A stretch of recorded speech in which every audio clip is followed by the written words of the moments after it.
কোরআন আসছে কদরের রাত, কত দাম। ইন্না আনজালনাহু ফি লাইলাতিল কদর ওয়া মা আদরাকা মা লাইলাতুল কদর লাইলাতুল কদরি খায়রুম মিন আলফি শাহর। রমজানে কোরআন আসছে কদরের রাতে, দাম কত? কয় 1000 মাস লাগাতার। 1000 মাস যদি বান্দা ইবাদতে কাটাইয়া যা বরকত আর সওয়াব পাবে, কদরের এক রাতের ইবাদতে আল্লাহ তার থেকেও বেশি দান করবেন।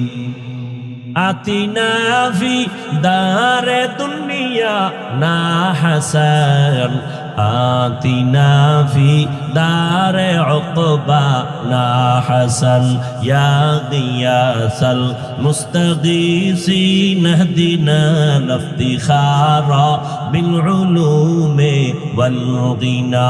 হর গোরি দে নেক তু তৈয়ার হ্যায়, जो न मांगे उससे तू बेजार है। আপনাদের এই অঞ্চলে বিল্ডিং এর অভাব নাই, কিন্তু একটা বিল্ডিং এর এই পরিমাণ দাম নাই কোরআনওয়ালা টিনের ঘরের যেই দাম। ঠিক নেই? আমি হাফিজুর রহমানের কোনো মূল্য নাই, কিন্তু আপনারা জানেন এই মাঠে বওয়ার পরে কেউ খানাও দিবে না, গাড়ি ভাড়াও দিবে না। আপনারা চুপচাপ বসে বয়ান শুনতেছেন, এটা আমার বাহাদুরি করার কিছুই নেই, সব কোরআনেরই বরকত। এই কালামে জিন্দা কুরআনে হাকিম, হিকমতে উ লা ইয়াজাল সতো কদিম। আল্লাহ তাআলা এই রমজানে রোজাকে ফরজ করার ক্ষেত্রে আল্লাহ কত মায়ার আওয়াজ দিয়ে বলেন, প্রথমে ও আমার বন্ধুরা। প্রত্যেকটা মুমিনকে আল্লাহ বন্ধু বানায় নিছেন। আল্লাহ বলেন, ইয়া আইয়ুহাল্লাযীনা আমানু, ও আমার বন্ধু। বন্ধু কেন বললেন? বলে বন্ধুর সাথে বন্ধুর মোহাব্বত যখন গভীর হয়ে যায়, তখন কষ্ট বন্ধুর কাছে আর কষ্ট থাকে না। আল্লাহ প্রথমে বন্ধু বানাইয়া এরপরে কঠিন একটা আদেশ দিতেছেন, তাও কেমন? বাই ফোর্স অর্ডার না, নামাজ পড়ো বা না না, তোমার জন্য একটা সুন্দর কাজ রাখা হয়েছে, তুমি করবানি। কাজ রেখে দিছি কর, এটা না। কত নরম ভাবে আল্লাহ বুঝাইতেছে, তোমার উপর একটা দায়িত্ব রাখা হয়েছে, তুমি পালন করবানি। এখন বন্ধু চিন্তা করে, কেমন একটা দায়িত্ব, না জানি না পারি। না না না, ভয় নাই, তোমার পূর্বে যারা ছিল তারাও এ দায়িত্ব পালন করেছিল। তখন কাহা, তাহলে পারা যাইতে পারে, করো। শুধু করলে কি লাভ জানো? এটার পুরস্কারটাও কিন্তু কঠিন। নামাজের পুরস্কার মাধ্যমে দিছি, আমি ডাইরেক্ট দেই নাই। জাকাত দেয় একজনে, জাকাতের পুরস্কার ফেরেশতার মাধ্যমে, ডাইরেক্ট আল্লাহ দেয় না। কিন্তু রোজার পুরস্কারটা কেমন? আল্লাহ পাক বলে, নবী জানায় দেন, কিয়ামতের দিন কোটি কোটি মানুষের সামনে আমি আল্লাহ রোজাদারকে ডাইরেক্ট সামনে দাঁড়াইয়া আমি নিজের কুদরতি হাতে পুরস্কার দান করব। অথবা আর এক ব্যাখ্যা হলো, এই কোনো পুরস্কার নাই, রোজাদার তোর পুরস্কার আমি আল্লাহ নিজেই। অর্থাৎ আমি তোর হয়ে গেলাম, তুই আমার হয়ে গেলি। অর্থাৎ ও রোজাদার, আমি আল্লাহ তোমার, তুমি বান্দাও আমার। আল্লাহ যদি আমার হয় আর আমি আল্লাহর হই, আর পেরেশানি আছে। বাদশাহ হারুন রশিদ একদিন বের হইছে। বাদশাহ হারুন রশিদের নাম শুনছেন তো? আপনাদের খারাপ লাগলে বলেন, মোনাজাত দিয়ে। আমি শুরুতেই বলছি, বয়ান বক্তার যত বড় কণ্ঠ হোক আর এলেম, ওই মাস্তানি চলে না বয়ান। আল্লাহর রহমত আর শ্রোতাদের দিলের আকর্ষণ লাগে। বহু জায়গায় বয়ান করতেই মনে চায়, কখন 2 ঘন্টা হয় টেরও পাই। আর বহু জায়গায় বসলে বয়ান খুঁজি কি কমু, ভাবসাব কেমন জানি তেমনই। আল্লাহ হেদায়াত দান করুন। ভাইরা আমার, বাদশাহ হারুন রশিদের নাম জানেন না? বলেন তো তার স্ত্রীর নাম কি? মাশাআল্লাহ, কি নাম? জুবায়েদা। কোমলমতি নারী। এত বড় রাষ্ট্র পরিচালক বাদশাহ হারুন একদিকে রাষ্ট্র চালায়, অন্যদিকে তাহাজ্জুদের নামাজ পড়ে, ইমামতি করে। এরা হইল রাষ্ট্রের নেতা। ইমাম ইমাম তো সেই হবে যেখানে যাবে সেখানে ইমাম, মসজিদেও ইমাম, সংসদে ইমাম। যে এই যোগ্যতার একটা নাই, সে সব জায়গার ইমাম হওয়ার যোগ্যতা রাখে না। আমরা তো ইমাম আমরা হই নাই, আমরা জোর কইরা ইমাম নিজের বানাইছি। কিন্তু জোর কইরা বানানোর কারণে বেশি দিন টিকে না। আর আল্লাহ যদি বানাইতো তো মৃত্যু পর্যন্ত থাকতো। বাদশাহ হারুন রশিদের নাম জানেন? তার স্ত্রী জুবায়েদা খাতুন। এরে পর্দার আড়ালের আম্মা জানেরা, মাইকের আওয়াজ শুনতেছেন। এত বড় রাষ্ট্র পরিচালনা করে বাদশাহ হারুন রশিদ। সারা দুনিয়াবাসী তার নাম জানে। তার ঘরের স্ত্রী কত পাওয়ারওয়ালা মহিলা। কিন্তু শুনেন, জুবায়েদা খাতুন কত বড় আবেদা, কত বড় জাকেরা, কত বড় নেককারিনী। নিজে কোরআনের হাফেজা। আরো আস্তে করে বলেন সুবহানাল্লাহ। কইতো ধাক্কা লাগে, সারাদিন বিড়িটা নিয়ে সুবহানাল্লাহ কেমন?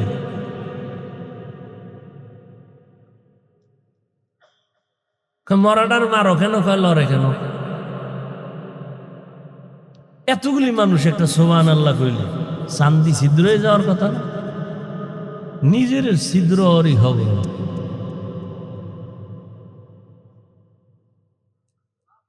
হায় হায় হায়। জুবায়েদা খাতুন নিজে কোরআনের হাফেজা। তার আন্ডারে কাজ করে 100 কাজের মহিলা, সবাই কোরআনের হাফেজা। জুবায়েদা খাতুন কেমন আবেদা, কেমন আবেদা, কেমন আল্লাহর পেয়ারা বান্দি। নিয়ত কইরা ফালাইছে, আমি জুবায়েদার বাড়ির থেকে 24টা ঘন্টার সেকেন্ডে সেকেন্ডে কোরআনের তেলাওয়াতের আওয়াজ বের হবে। 1 সেকেন্ড যেন বাদ না যায়। 100 মহিলা কাজের লোক, সব কোরআনের হাফেজা।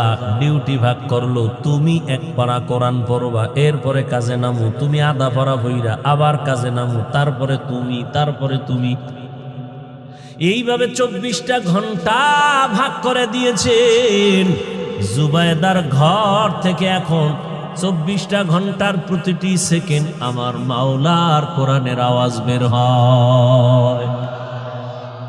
ই কালামে জিন্দা কুরআনে হাকিম, হিকমতে উ লা ইয়াজাল সতো কাদিম। জুবায়েদা একদিন স্বপ্ন দেখে। কি দেখে? স্বপ্ন। স্বপ্নে দেখতেছে জুবায়েদা আমি বাইতুল্লাহর সামনে দাঁড়ানো। খেয়াল করতেছেন তো? জুবায়েদা স্বপ্নে দেখে আমি বাইতুল্লাহর সামনে দাঁড়ানো, আর সারা দুনিয়ার মানুষ আইসা আইসা পুরুষেরা জুবায়েদার সাথে জিনা করে। কত কঠিন স্বপ্ন। এত বড় বুজুর্গ আবেদা জুবায়েদা, স্বামীও সেই বুজুর্গ, স্বপ্ন দেখে কোথায় দাঁড়ানো বলেন? বাইতুল্লাহর সামনে দাঁড়ানো। জুবায়েদা দেখে সারা দেশের মানুষ, পুরুষেরা আসে কাতারে কাতারে আইসা জুবায়েদার সাথে জিনা করিয়া যায়। এই স্বপ্ন দেখলে আর ঘুম থাকে? তোমগো ঘুমের টেনশন নেই, তোমরা তো এডি লই সারা জীবন কাটাইলে। সারা রাত মোবাইলে জেনা জেনা জেনা, চোখের জেনা, কানের জেনা, হাতের জেনা, জবানের জেনা। তোমার জন্য এটি কোনো দোষ না, এটারে দোষ জানো কেউ না মনে করে। এই জন্য ইংলিশ দুইটা শব্দ বানায় স্লোগান দেয়, ডোন্ট মাইন্ড। কি হো কি ফ্রি মাইন্ড, এই ফ্রি মাইন্ডে আর ডোন্ট মাইন্ডে কি হচ্ছে দেশে? আল্লাহ হেদায়াত দান করুন। হায় হায় কি বলবো, জুবায়দা খাতুন এত বড় আবেদা, ও পর্দার আড়ালের আম্মা জানেরা ভালো করে বুঝেন, আপনারাও তো তাদের মতো দামি নারী। জুবায়দা বাইতুল্লাহর সামনে স্বপ্ন দেখে জেনা করে করে পুরুষেরা যায়। দেখে তো জুবায়দার মাথা গরম হয়ে গেছে, আমি তো আল্লাহরে ডাকি, ইবাদত করি, কোরআন তেলাওয়াত করি, আমি তো হাফেজা, এ কি দেখলাম, মাথা গরম হয়ে গেছে। খাদেমরে ডাক দিয়া কয়, দে তাড়াতাড়ি দো। স্বপ্নের ব্যাখ্যা তো সবাই করতে পারবে না, এবং স্বপ্ন দেইকা সবার কাছে বলাও যাবে না, নিষেধ। যারা ব্যাখ্যা বুঝে তাদের কাছে বলো, কারণ উল্টা পাল্টা বলিয়া যদি উল্টা ব্যাখ্যা করে বেজাল লেগে যাবে।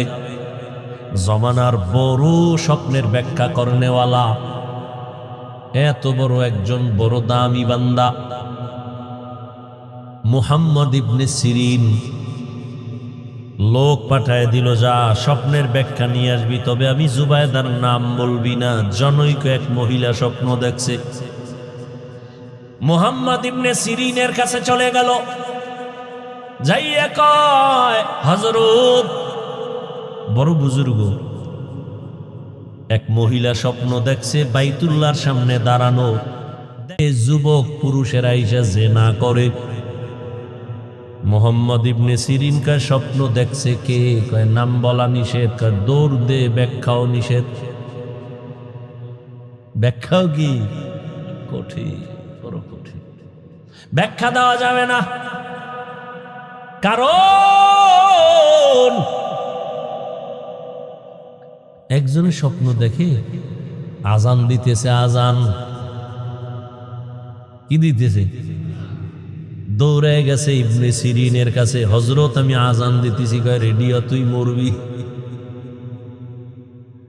আর একজনে আজান, হেও দেখছে আজান দেয়, দৌড়ে কয় হযরত স্বপ্ন দেখছি আজান দিতেছি। কয় শুকর আদায় কর, তুই হজ করবি।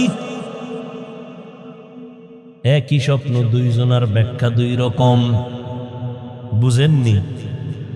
মুহাম্মদ ইবনে সিরিন বলে নাম কয় নাম কওয়া নিষেধ, কয় ব্যাখ্যা দেওয়াও নিষেধ। কি করবো? কয় যা। দৌড়ে এসে কয়, জুবায়দা খাতুন, আপনার নাম যদি না বলা হয় স্বপ্নের ব্যাখ্যা দিবে না। জুবায়দাও পেরায় ফিরে গেছে, কি করি, যাও গিয়ে নামটা বলো। মুহাম্মদ ইবনে সিরিনের দরবারে যাইয়া কয়, স্বপ্ন দেখছি জামানার বড় ওলিয়ে কামেল হারুন রশিদের স্ত্রী আবেদা জুবায়দা খাতুন। মুহাম্মদ ইবনে সিরিন শুকর আদায় করে বলে, ধন্য জুবায়দার কপাল,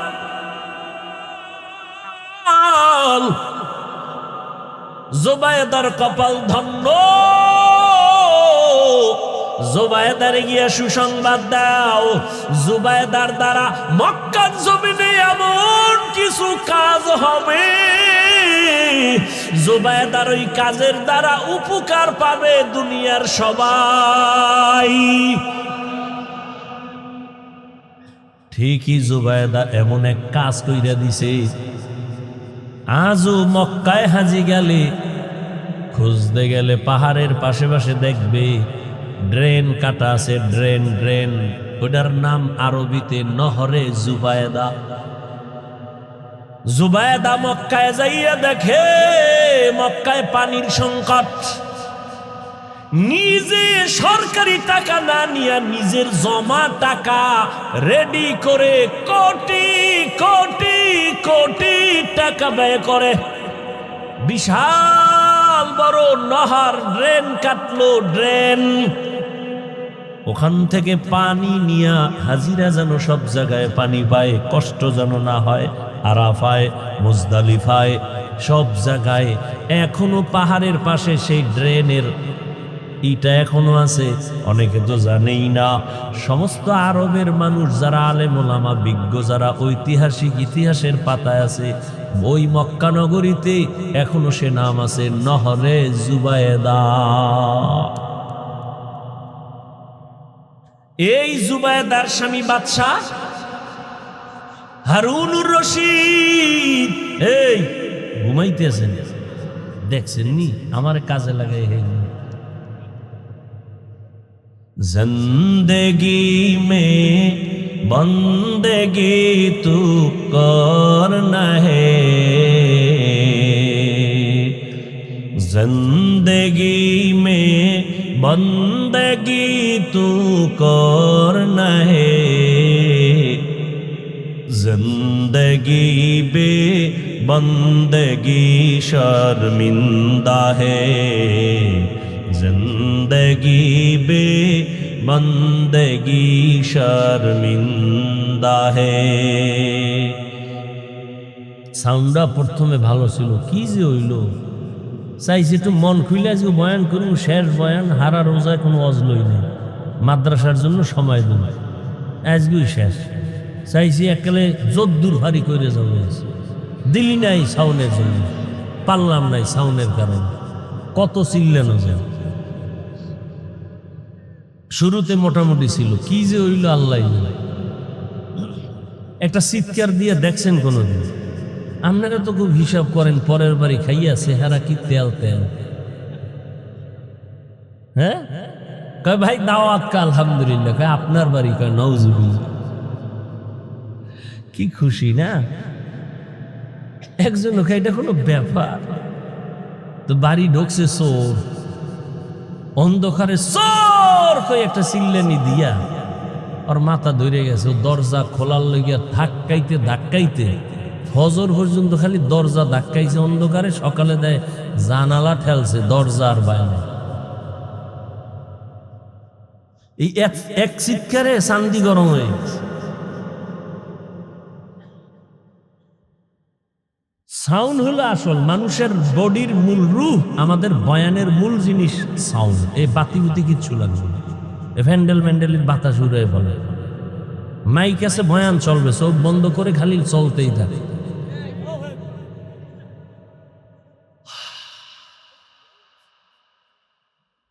ইহা হাম সফ মুসাফির দিল না লাগা।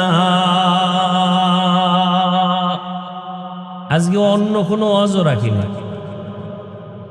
প্রতিদিন তো কমপক্ষে 2টা, কাইলো 2টা করছে, 2টা ছাড়া ওয়াজ চলবেই না, নিম্নে 2টা লইতেই হবে, আমাকে মান্যত করা, বুঝেন না? তুমি 10টায় দেবা বয়ান, আমি হেন ওই ঘাস কাটবো? আমার মাদ্রাসা চালাই তুই, তোমার তো বলা যাবে না তুমি আমার 10 লাখ দাও। তো কষ্ট করে 2-4টা কইরা মানুষ যদি হাদিয়া দেয়, দিয়া সংসার, মাদ্রাসা, শিক্ষক, ছাত্র হালাল ভাবে, আমরা তো আর আকাম করি না, সিনেমা হল করি না, গাঞ্জা খাওয়াই না, মানুষের ক্ষতি করি না, মাদ্রাসা করি। এখন একটা জায়গা লইছি 15 কোটি টাকা দাম, মাদ্রাসার সামনে বিশাল এক মাঠ। মালিক দিতে চায় না, বহু বাহানা করে, পরে 70 লক্ষ টাকা দিয়ে মোটামুটি আটকাইছে। এখন কইছি সাইনবোর্ড লাগাও, আলেম ওলামা 100 জন আইনে, এরপরে দোয়া করাম, মাঠে সাইনবোর্ড ফালাইয়া, এরপরে মানুষের কাছে কিছু চামু। রসুল চাইছেন, আমিও চামু, এটা সুন্নাত। টোটাল 20 কোটি টাকার একটা প্রজেক্ট মাথায় নিয়ে ঘুরতেছে।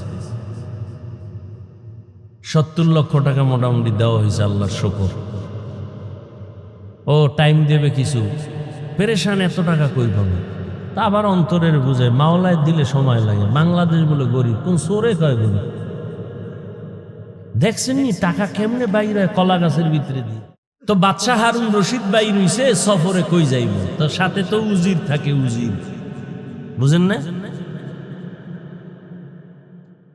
বডিগার্ড না, কি এর গার্ড? হ্যাঁ, কোনো গার্ড মাঠ লাগে না, আমগো না গার্ড লাগে, বডিগার্ড। এই বডিগার্ড আবার বডির মধ্যে গুলি মারে। হারুন রশিদ যাই দেখে রাস্তার পাশে এক বুড়া একটা ফলের গাছ লাগায়, খুব কষ্ট করে ঘামায় গেছে। বাদশাহ হারুন রশিদ এই বুড়া তুমি করো কি? ফল গাছ লাগাই। লাভ কি যে কষ্ট করো, ঠাডা ভাঙ্গা রোদের মধ্যে ফল হইব কবে? বহুত দিন পর। তোমার বয়স কত? মরণ্য অবস্থা। ঠিক কষ্ট করো কেন? আরে বুঝো না, আমার পূর্বপুরুষরা গাছ লাগাইছে, ফল আমরা খাই, আমরাও গাছ লাগায় যাবো, এরপরে যারা আসবে ওরা ফল খাবে। বুড়ার কথাটা সুন্দর না? বাদশাহ হারুন রশিদ খুশি হইয়া বুড়ার কথায় 1000 টাকা হাদিয়া দিছে। বুড়া একটা চিল্লানি দিয়া কয়, মানুষ গাছ লাগাইয়া ফল পায়, 1 বছর পর আমি নগদ পাইছি। 1 বছর পর ফল পায়, আমি কি নগদ পাইয়া লাইছি? বাদশাহ বুড়ার কথা শুনে আবার 1000 দিছে। বুড়া চিল্লায় কয়, মানুষ বছরে ফল পায় একবার, আমি নগদ 2 বার। উজিরে কয়, টের পাইছেন নি বাদশাহ? এই বুড়ার দ্বারে থাকলে আপনার ফকির বানাইব, তাড়াতাড়ি ভাগেন। এই বুড়ায় যে বুড়া, তো বুড়াদের বড় দাম।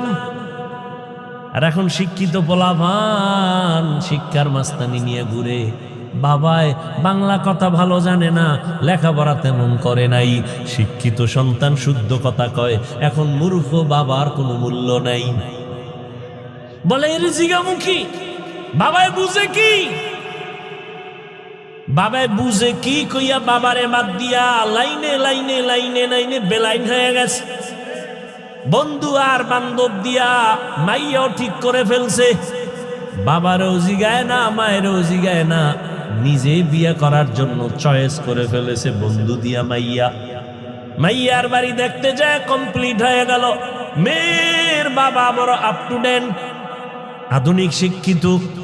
এই তোমারে যে মাইয়াটা দিমু রাখবা কই? কয় বাবার বাড়ি। কয় বাড়িটা তো দেখা দরকার। কয় চলো। এবার ছেলের বাড়ি আসবে মেয়ের বাবা দেখতে। মায়েরে কয়, আম্মু কিছু মেহমান আসবে, খানার আয়োজন করো। কিন্তু একবারও ছেলে কয় না আমি বিয়ার রাস্তায় যাইতেছি, মেহমান আসবে, খানা ব্যবস্থা করো। বুড়া বাবায় বুঝে না, বাবারে জিগেইব কি? মেহমান তারিখ মতো মা কষ্ট করে বুড়া মানুষ রান্না করেছে। বাবা ঘরের মধ্যে মেহমান আসছে, দুপুরের খানার আয়োজন, ধুমধামে মেহমানদারি চলতেছে। মেয়ের বাবা কানে কানে একজনের কয়, একেবারে তো খারাপ না। আওয়াজটা বাতাসে যায় বাবার কানে লাগায় দিছে। বাবার অন্তরে ধাক্কা লেগে গেছে। বাবা ঘরের ভিতরে গিয়া চোখে বালিশ চাপা দিয়া কান্না করে। বৃদ্ধ মা ডাক দিয়ে কয়, স্বামী কেন তুমি কাঁদো? বলে, সর্বনাশ, মেহমান রে খানা পাকাইছো। কয়, হ্যাঁ। কেমন মেহমান জানুনি? কয় না, আমার ছেলে বুঝি গোপনে মাইয়া ঠিক করছে, ওই বাড়ির মেহমান খাচ্ছে। মাও চোখের বাণী ছেড়ে কান্না করে, ও আল্লাহ, এত কষ্ট করে ছেলেটারে বড় বানাইলাম, শখের বিবাহ করাবো, আজ আমার ছেলে আমারে জিগায় না। মেয়ের বাবা শর্ত দিছে, তোমরা সবাই আমার বাড়ি যাইবা, তবে মূর্খ বাবা টাবা নিবা না। এ মুরব্বি টুরব্বি লাগবে না, মুরব্বির এখন দাম নাই। ছেলে বাবার কান্না দেখে এক পর্যায়ে দুর্বল, মাপ চায় কয়, বাবা মাফ করে দাও, আমি তো এই কাম ঘটায় ফেলছি, এখন যাব, তোমারে তো নিতে নিষেধ করছে, কি করা যায়?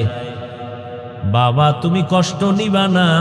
বাবা যতই কষ্ট নেয়, সন্তান আইসা মাপ চাইলে আর অন্তরে কিছু রাখে না।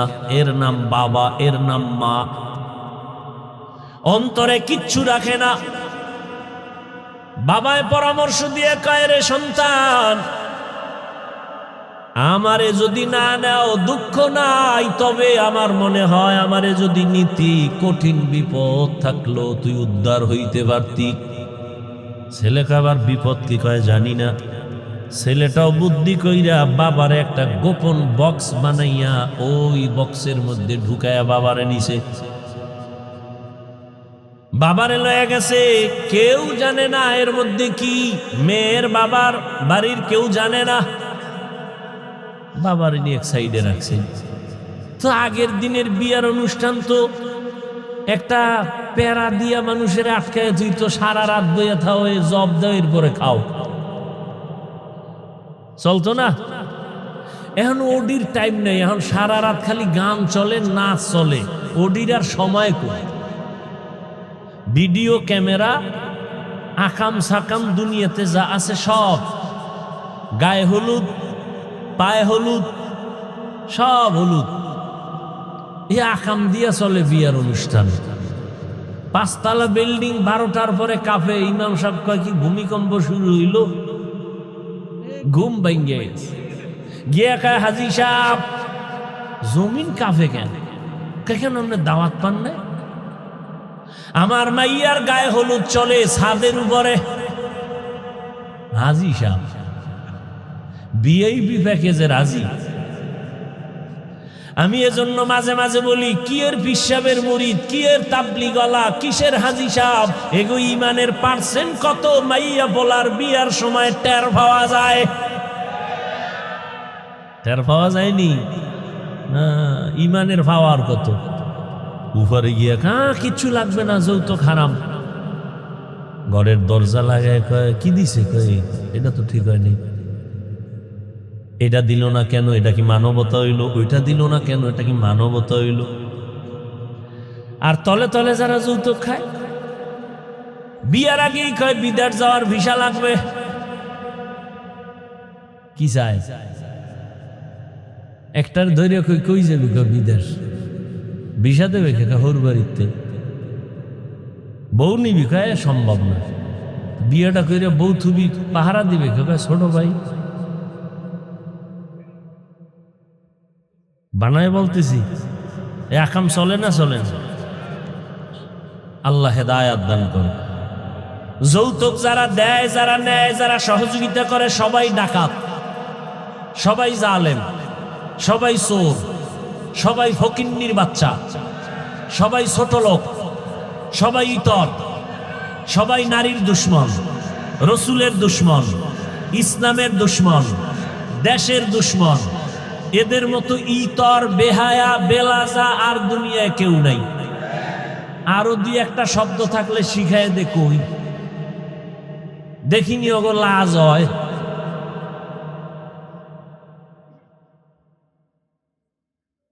আল্লাহ হেদায়াত দান করুন। এক যুবক কয় এত কিছু হই না, আর ভাল লাগে না, নিয়ত পাল্টাই লাগছে, খামো না, দেখি কি হয়। ফট করে কয় দুঃখ কি, আব্বা তো মান্নত করছে, ওটা খাইবি। এরকম বাপ আছে না? মাইয়া হইলে খুব বেজার, ছেলে হইলে। আর রহমতের নবী বলেন, আমি 4 কন্যার বাবা, আমার কোনো ছেলে নাই। ও কন্যার বাবারা, একটা কন্যা যদি পাও, একটা জান্নাতের মালিক। একজনে খুশি হয়ে আমি 4 দিয়ে পাইছি, আমি 4 জান্নাতের মালিক। কয় মাইয়া? কয় জান্নাতের মালিক? মাইয়ারা কি আরে কয়, এরা আবার গ্রামীণ ব্যাংকের মালিক। কি কায়দা! ভাইরা আমার,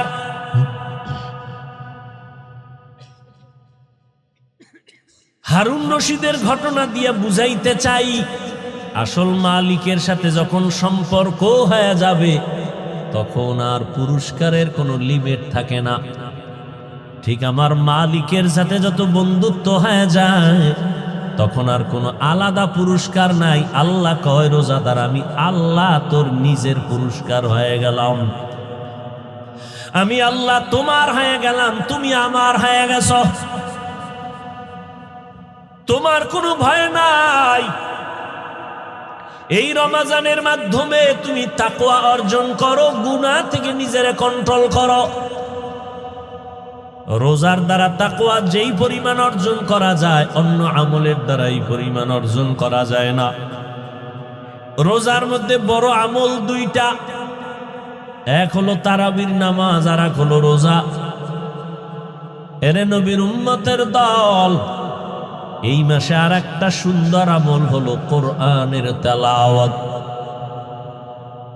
আমি আগেই বলছি, মনে থাকলে আবার বলেন, রমজানে একটা নফলের দাম কি একটাই না ফরজের সমান? একটা ফরজের দাম 70টার সমান। ও এলাকার মুসলমান যুবক বাবারা, মা বোনেরা, বৃদ্ধ বাবাজিরা, আগামী রমজান পাওয়ার গ্যারান্টি আছে। অতএব আমার অনুরোধ, এই রমজান যারা পাইছেন, পাবেন, আপনারা এই সময় নষ্ট করবেন না, নফল ইবাদত ছাড়বেন না। নফল ইবাদতের মাধ্যমে দাম কি হবে জানেন? কিয়ামতের দিন ফরজ আমলের যত ঘাটতি হবে সব নফল দ্বারা পূরণ হবে। অথচ আপনাকে কে জানি বয়ান দিছে নফল লাগে না, অথচ স্পষ্ট হাদিস, ফরজ আমলের ঘাটতি পূরণ হবে নফল আমলের দ্বারা। রমজানে একটা নফল ফরজের সমান। এই রমজানে নফল ছাড়বেন কেন? ও তারাবি পড়নেওয়ালা বাবারা, আপনারা নফল যত পারেন বাড়ায় পড়বেন। কমপক্ষে 20 রাকাত যেন তারাবি হয়। 8 রাকাত নিয়ে কেউ দ্বন্দ্বে যাইয়েন না, কোনো দূরত্ব নাই। ইবাদত আল্লাহর জন্য করবেন। যদি কেউ ওয়াদাই করে ফেলেন যে আমি 8 রাকাতের বেশি তারাবি পড়ব না, তার কাছে আমার মোহাব্বতের আওয়াজ হলো, ঠিক আছে মেনে নিলাম, আপনি 8 রাকাতই তারাবি পড়েন, তবে বাকি 12 রাকাতও পড়েন, নফল হিসাবে পড়েন। দেখবেন এই সওয়াব আর আগামী রমজানে আপনি পাবেন কিনা গ্যারান্টি নাই। অথবা রমজান পাইছেন, আপনি অসুস্থ, লাভ কি? ওই দেখেন না একদল, রমজান আইলেই বিপদ, মনে হয় অসুস্থতা বেড়ে যায়। আছেন এরকম কিছু মানুষ? আজকে কেতাবে দেখছি, বড় এক বুজুর্গ পাকিস্তানের হাকিম আক্তার সাহেব রহমতুল্লাহ আলাইহি লেখছে। কি লেখছে জানেন? এক এলাকার মানুষ একেবারে আওয়াম, শিক্ষিত না, অনেক হুজুরে গেছে ওয়াজ করতে, রমজান আইতে আছে, রেডি হও। এরা বুঝে না রমজান কি। কয় হুজুর এটা কি?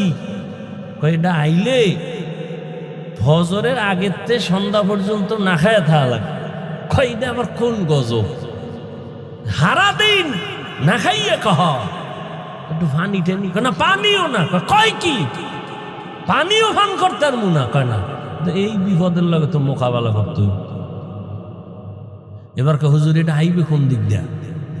কয় পশ্চিম দিক দিয়ে। তাই কবে? 29 শাবান, শাবানের 29 তারিখ। টাইম কোন সময়? কয় সূর্য ডোবার পর।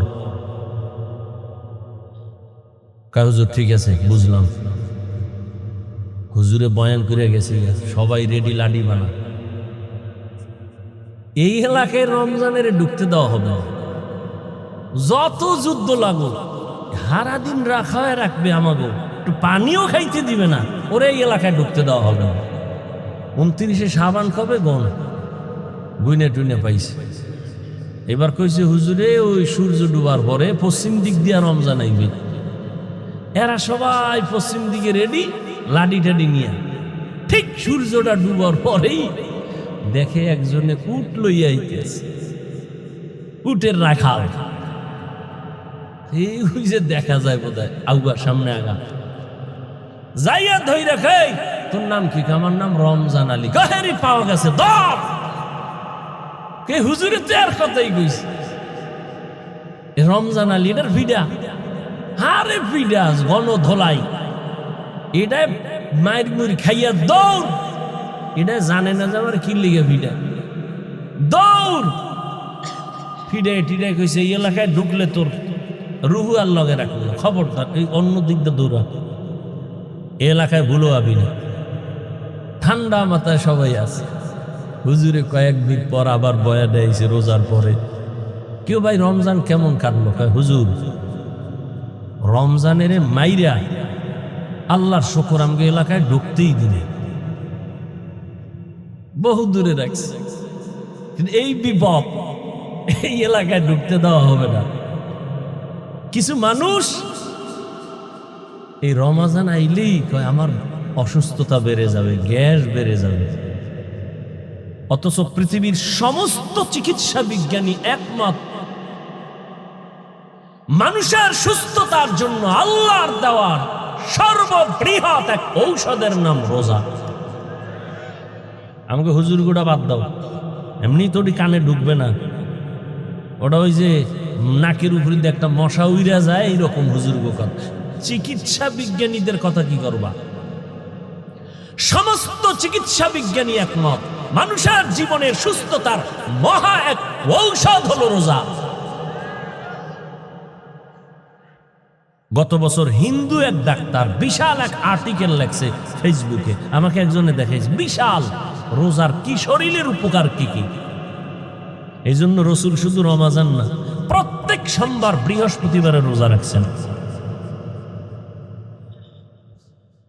রোজা রেখে একটু কষ্ট লাগবে, দেখেন পরে অভ্যাস হয়ে গেল, শান্তি আর শান্তি।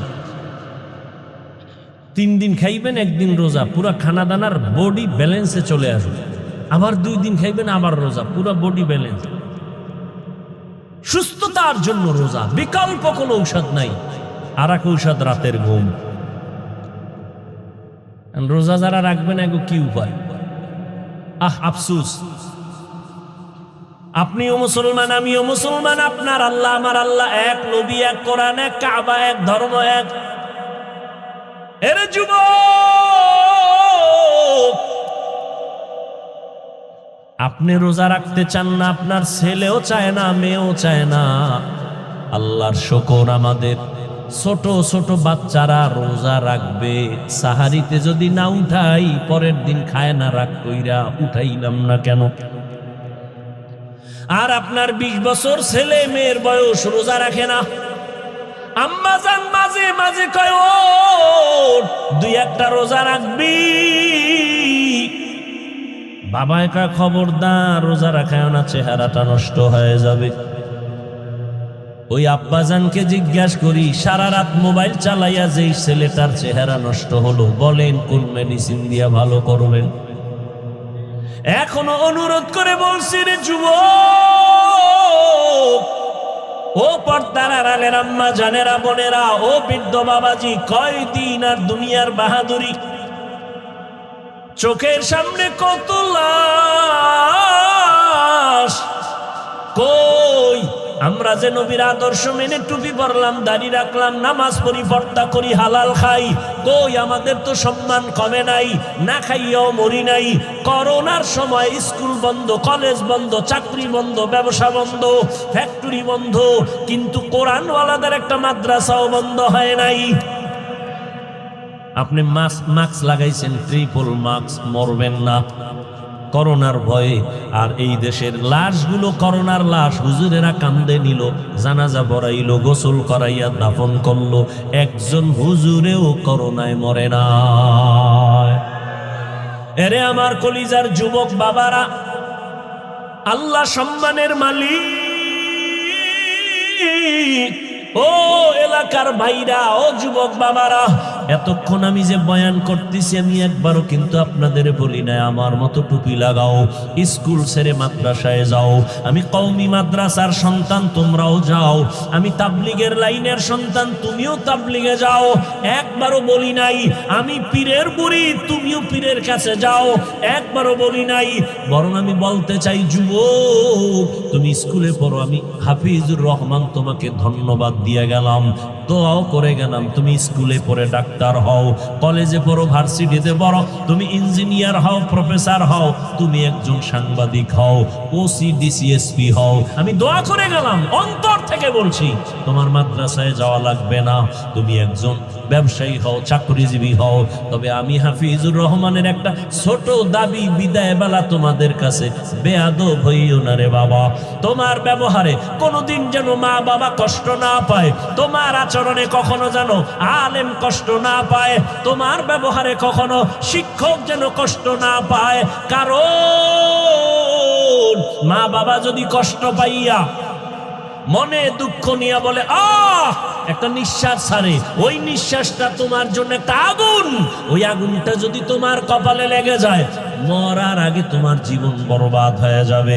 তোমার মতো যুবক, তোমার আচরণে শিক্ষক যদি কষ্ট পাইয়া দুঃখের নিঃশ্বাস ফেলে বলে এই কষ্টের নিঃশ্বাস যদি তোমার কপালে লাগে, তোমার লেখাপড়া ধ্বংস হয়ে যাবে। আলেমের দুঃখের নিঃশ্বাস যদি লাগে, চরিত্র নষ্ট হয়ে যাবে। এজন্য বললাম, হে যুবক, স্কুলে পড়ো, কলেজে পড়ো, চাকরি করো, ব্যবসা করো, মা বাবার দোয়া নিয়া, শিক্ষকের দোয়া নিয়া, উলামায়ে কেরামের পরামর্শ নিয়া, নবীর আদর্শ মেনে জীবনটা চালাও।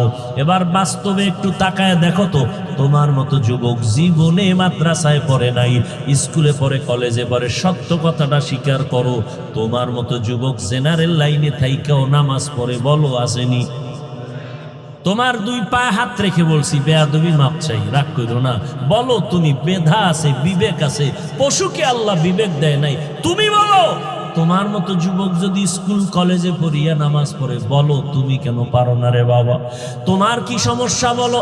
মা বাবার কি অভিশাপ লাগছে তোমার কপালে? আমার তো মনে হয় তাই, নাইলে অভিশাপ না লাগলে তোমার মতো যুবক যদি কলেজে পড়িয়া নামাজ পড়ে, বলো তুমি কেন পারো না? তোমার মতো যুবক যদি রাস্তায় গাড়ি চালায় নামাজ পড়ে, তুমি কেন পারো না? তোমার মতো যুবক র্যাব, আর্মি, পুলিশ, বিডিআরের চাকরি করে নামাজ পড়ে, বলো তুমি কেন পারো না? তোমার মতো যুবক ডাক্তার, প্রফেসর, ইঞ্জিনিয়ার 5 ওয়াক্ত নামাজ পড়ে, বলো তুমি কেন পারো না? তোমার মতো যুবক নদীর মধ্যে মাছ ধরে, নামাজ ছাড়ে না, ময়দানে কৃষি কাজ করে, নামাজ বাদ দেয় না, বলো তুমি কেন পারো না রে বাবা? আল্লাহর কসম, আল্লাহ তাআলা তোমাকে বারবার ডাকে, তওবা করো। কয়দিন আর গুনাহ করবা, কোন দিন হায়াত শেষ হবে জানা নাই। চক্ষু বন্ধ করে একটু গবেষণা করো, ভাবো, দেখো করোনার মধ্যে যুবকের লাশ, ছাত্র জনতার আন্দোলনে দেখো যুবকের লাশ, যত লাশ দেখি শুধু যুবক আর যুবক, পানির নিচে, গাড়ির নিচে, ঘুমের বিছানায় যুবকের লাশ। কয়দিন আর বাহাদুরি করবা? জীবনে তো গুনাহ মনের ঝাল মিটাইয়া কম করো নাই, মনে চাইছে দাড়ি রাখবা না রাখো নাই, মনে চাইছে নামাজ পড়বা না পড়ো নাই, মনে চাইছে পার্কে যাবা দৌড়ায় গেছো, কারো বাধা তুমি মানো নাই। এখনো কি তওবা করবা না রে বাবা? মনটাকে শুধু একটা কথাই বুঝাও, এরে মন, তোমার মতো যুবক যদি জেনারেল লাইনে থাকিয়া চাকরি করে, ব্যবসা করে, লেখাপড়া করে, নামাজ পড়ে, তুমি কেন পারবা না রে বাবা? এখনো সময় আছে, তওবা করে নাও। আমার আল্লাহর কাছে মনে মনে বলো, ও দয়ার মালিক, জীবনে তো কম দাড়ি কাটি নাই, নামাজ কম সারি নাই, বেপরদায় কম চলি নাই। ও আল্লাহ, কয়দিন আর গুনাহ করব, কোন দিন আজরাইল আসবে তাও জানা নাই। তওবা করিয়া নাও, এই বরকতের মাস আর পাবা কিনা জানা নাই। ওই মায়ার নবীর আদর্শের মালা গলায় লাগাও, ওই রহমতের নবীর মালাটা গলায় লাগাই। ওরে যুবক, নবীর আদর্শের মালা গলায় লাগায় কত বিধর্মী কালেমা পড়িয়া মুসলমান হয়ে গেল। আমার নবীর আদর্শ এত সুন্দর, যেই নবীর আদর্শের পাগল উড়ন্ত পাখি একটা গর্তের পিপিলিকা পর্যন্ত আল্লাহর কাছে দোয়া করে, আরজি করে, হে আল্লাহ, তুমি আমার একটু মদিনা দেখাও, আল্লাহ তোমার ঘর দেখায় দাও। আমার আল্লাহ অর্ডার দিছে, ও কবুতর, অমুক এলাকায় যাইয়া অমুক পিপিলিকাটাকে পায়ের সাথে লাগাইয়া মক্কা দেখায় দাও, নবীর রওজাটা দেখায় দাও।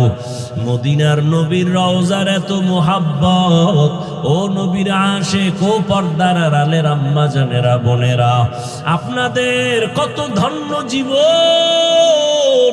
আপনারা নবীদের মায়ের মতো দামি মা, সাহাবায়ে কেরামদের মতোই তো আপনারা নারী, হাফেজে কোরআনের মায়ের মতোই আপনারা দামি। আপনারা তো আয়েশা রাদিয়াল্লাহু আনহার মতো নারী, ফাতেমা রাদিয়াল্লাহু আনহার মতো নারী, খাদিজা রাদিয়াল্লাহু আনহার মতো নারী, কয়দিন আর দুনিয়ায় বাঁচবেন রে মা।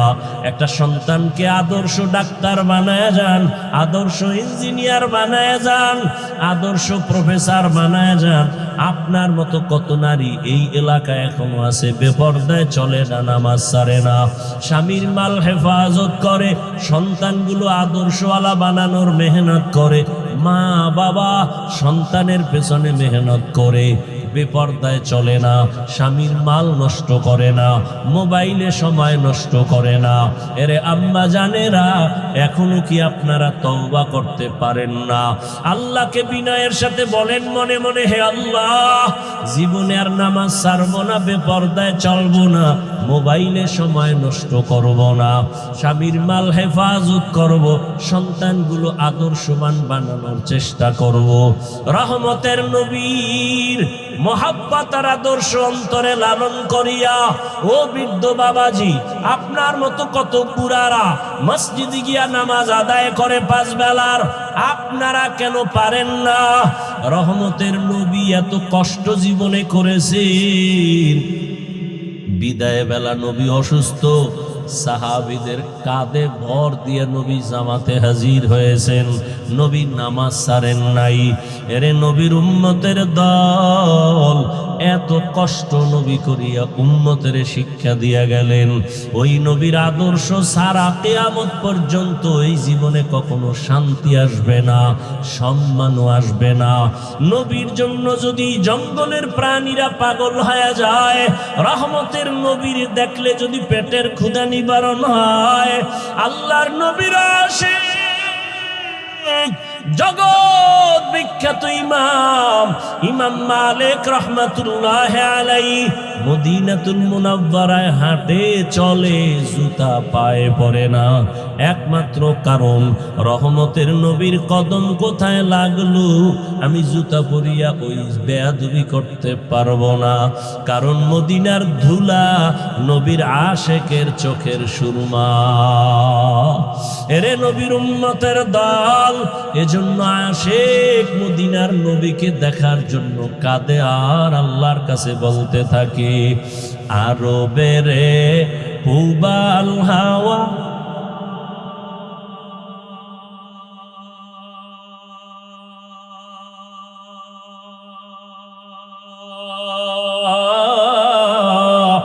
পশ্চিমে করে সুধাওয়া,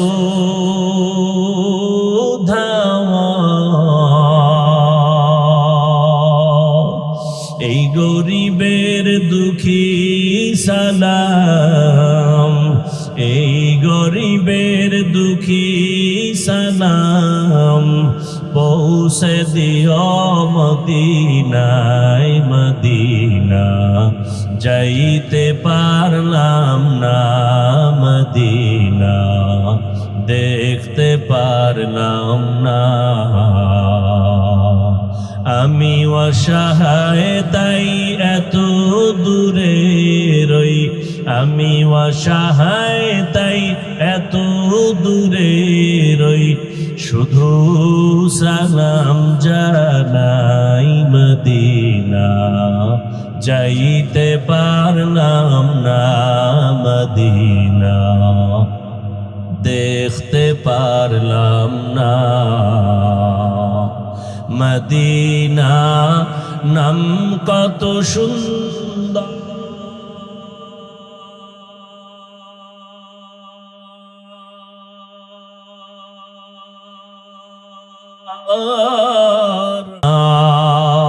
কেরে সেবন্তা